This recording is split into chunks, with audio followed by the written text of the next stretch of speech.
Hai semuanya, selamat datang di video saya. Perkenalkan nama saya Julius Samosir dengan NIM 245750002, kelas karyawan di STEMIK Jayakarta. Video ini adalah tugas dari mata kuliah Sistem Skala Perusahaan dengan dosen Bapak Akmal Budi Yulianto, STMM. Sistem ERP adalah integrasi proses bisnis perusahaan. ERP atau Enterprise Resource Planning adalah sistem berbasis komputer yang dirancang untuk memproses transaksi, organisasi, dan fasilitasi perencanaan terpadu secara real-time, produksi, dan respon pelanggan. Seperti didefinisikan oleh Daniel O'Leary, sistem ERP memiliki karakteristik tertentu yang membedakan dari sistem informasi lainnya. ERP menggabungkan konsep perencanaan atau planning, sumber daya atau resource, dalam sebuah perusahaan atau organisasi yaitu enterprise menjadi satu sistem yang terintegrasi. Adapun definisi dan konsep dasar ERP, di sini ada beberapa, seperti dari definisi Davenport, definisi Kumar and Van Hellenberg, dan juga definisi Tajir yang mengatakan satu basis data, satu aplikasi, dan satu kesatuan antarmuka di seluruh enterprise. Nah, adapun infrastruktur pendukung ERP itu, yaitu basis datanya terpadu. Jadi penyimpanan data terpusat, jadi memungkinkan integrasi informasi antar departemen. Ada juga infrastruktur hardware, server, jaringan, dan perangkat keras lainnya yang mendukung operasi sistem ERP. Dan tentu saja, selain hardware, ada juga aplikasi software, yaitu sekumpulan program yang digunakan seperti Odoo, Microsoft Dynamics 365. Nah, permasalahan apa sih yang ada sebelum menggunakan ERP? Yaitu kurangnya integrasi data, karena datanya tersimpan secara terpisah. Inefisiensi proses bisnis, karena prosesnya rumit, jadi kurang koordinasi.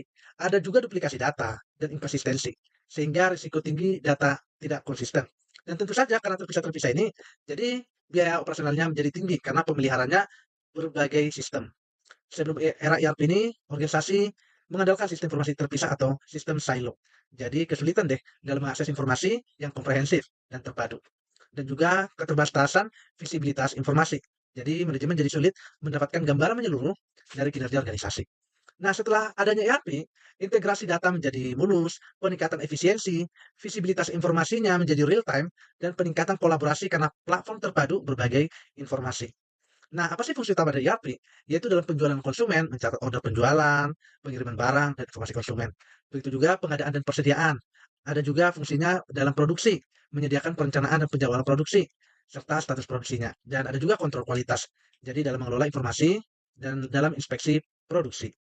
Nah, adapun evolusi dari sistem ERP ini, tahun 1960 adalah kontrol inventaris. Awalnya fokus hanya pada stok barang saja pengelolaannya. Di 70 ada MRP. Mulai nih, selain pengelolaan stok barang, ditambah perencanaan kebutuhan material untuk produksi. Nah, di tahun 80-an ada MRP kedua, generasi kedua, yaitu mulai diperluas ke sumber daya manufaktur dan di produksi dan distribusi. Di tahun 90-an baru deh ada ERP yang mencakup seluruh kegiatan bisnis perusahaan. Jadi tidak hanya manufaktur lagi. Nah, di tahun 2000-an semakin berkembang, yang kita sebut dengan Beyond ERP, meluas ke kolaborasi, bukan hanya dari internal saja lagi, tetapi mulai dengan pihak luar, seperti di pemasok dan juga di pelanggan.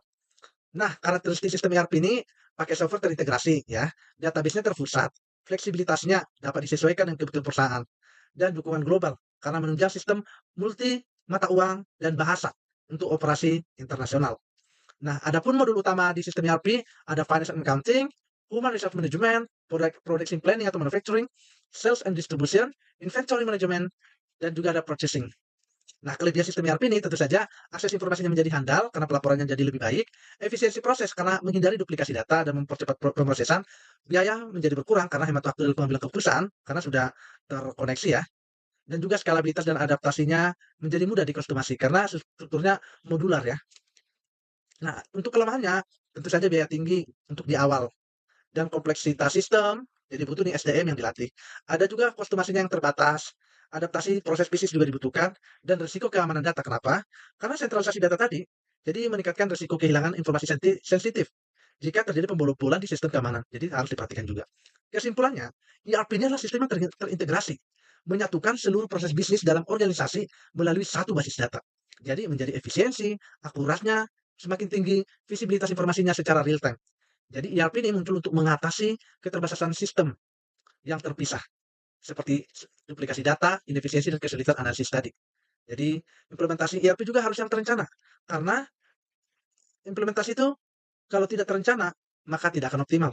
Dan perencanaan yang matang dan manajemen perubahan yang efektif menjadi kunci keberhasilan dalam implementasi sistem ERP. Terima kasih. Salam amanah, kolaboratif, maju modern, adaptif, loyal. Sampai ketemu di video selanjutnya.